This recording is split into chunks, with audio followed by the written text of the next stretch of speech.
Now the next property is ionization potential.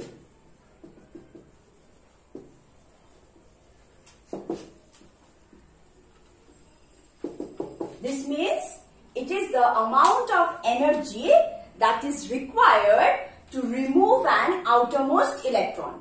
For example, suppose sodium. Sodium has 11 electrons, so it has 2, 8, 1 kind of configuration. But this is not a stable configuration like the nearest noble gas. It needs to remove this 1 electron to achieve that fulfilled configuration.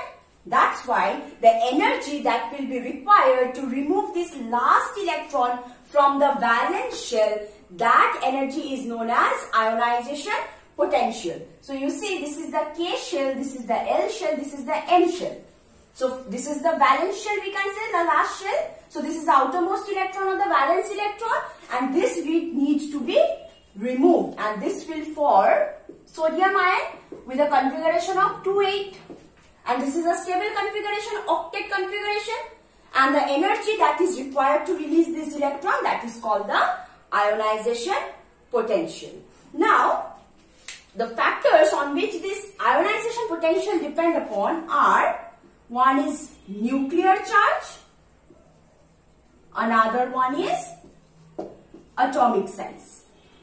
So you see, across the periods, when we are moving across the period, nuclear charge increases because atomic number increases, number of protons increases, hence the nuclear charge increases. Since the nuclear charge increases, the size is contracted, so the size decreases. So the outermost electron is tightly held by the nucleus.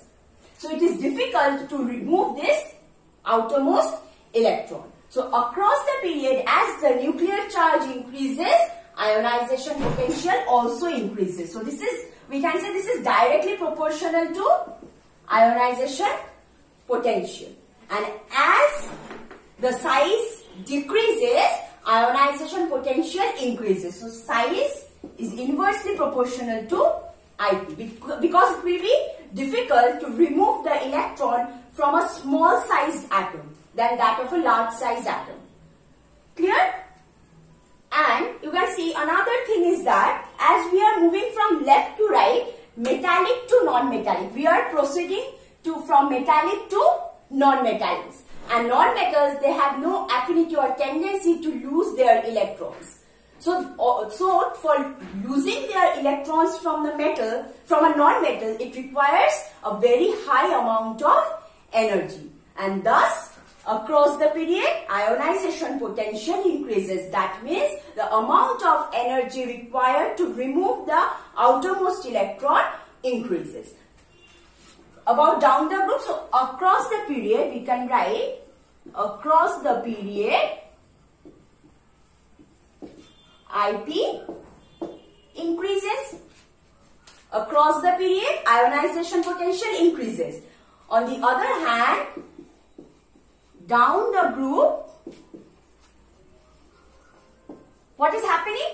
Atomic size is increasing. At the same time, nuclear charge is also increasing. But the increase in the number of shells, or we can say increase in the atomic size, predominates over the nuclear charge. So since down the group, number of shell is increasing, it is increasing the size and dominating over the increase in the nuclear charge. So what is happening? Since down the group number of shell is increasing, atomic size is increasing, IP is decreasing. It's inversely proportional. If the size is more, IP is less. So less amount of energy will be required from an element which has larger size than that of a smaller atom. So down the group, IP decreases. So this is the variation of the ionization potential across the period and down the group. And the factors on which ionization potential depends upon are the nuclear charge. As the nuclear charge increases, ionization potential increases. That means the amount of energy required to remove the outermost electron, it increases.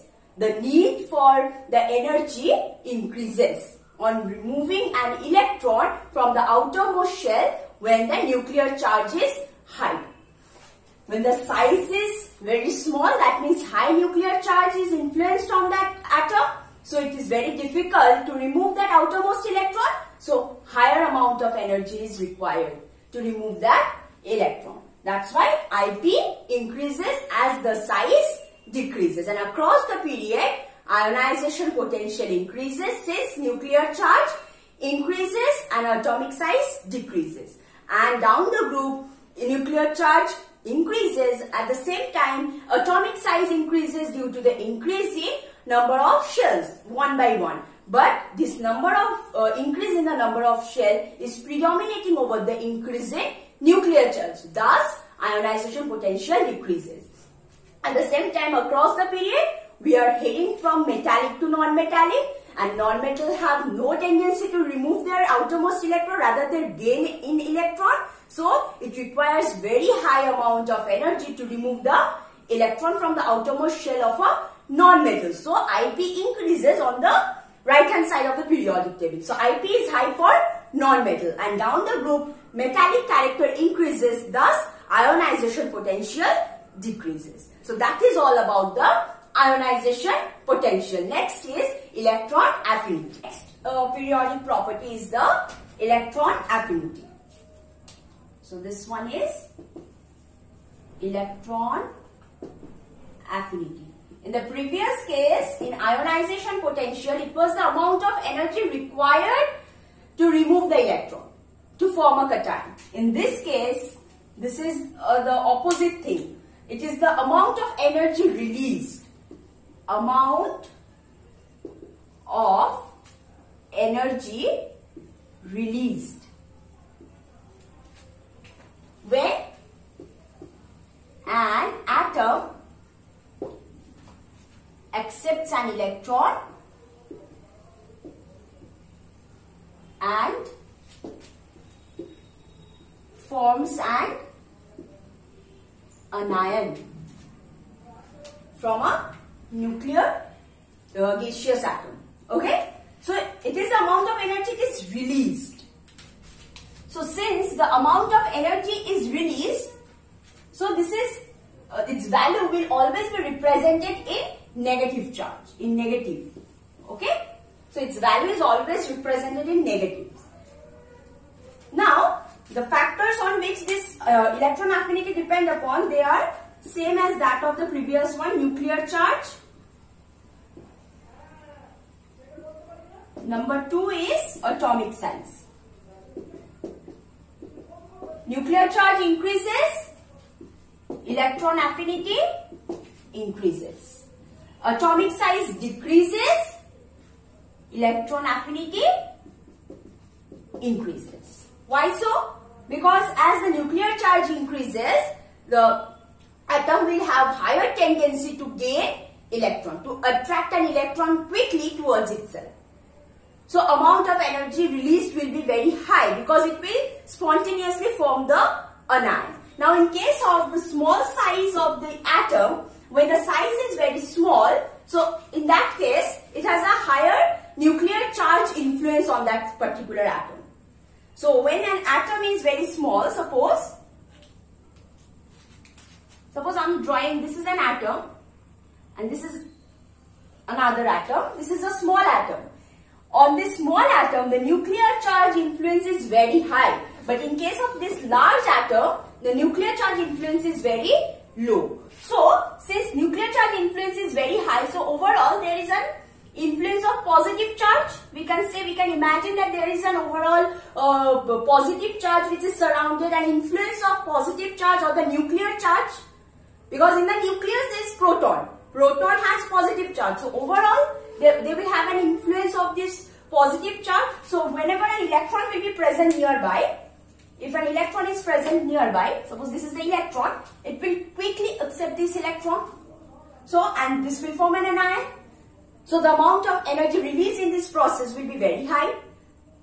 But in this case, the size is bigger. So the nuclear charge influence is low in this case. So it will not be easily attract an electron. So the amount of energy that will be released will be lower.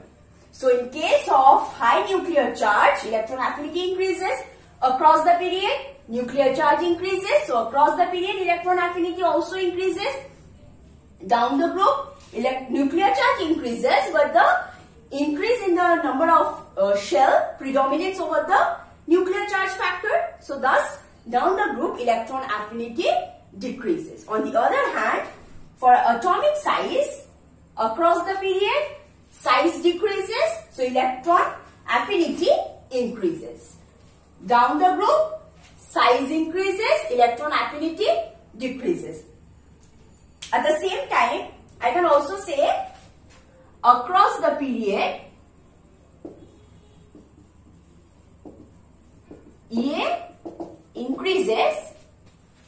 Another explanation can be due to the increase in the non-metallic character across the period. So as we are moving from left to right across the period, metallic to non-metallic, variation is taking place, nuclear charge increases, electron affinity increases.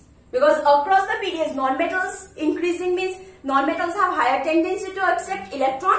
So they will quickly accept an electron, releasing huge amount of energy. Thus, electron affinity increases.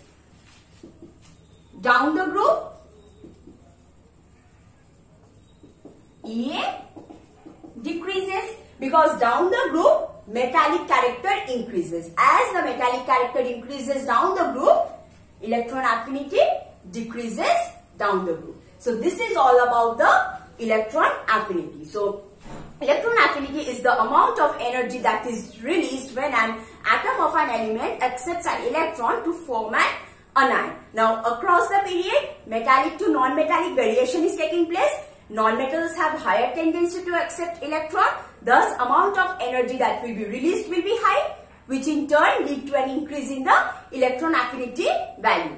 And down the group, metallic character increases, so electron affinity decreases. Since metallic character, so metals have no tendency to accept electron, rather it loses its electron. So this is all about the electron affinity. Now the next periodic property is electron negativity.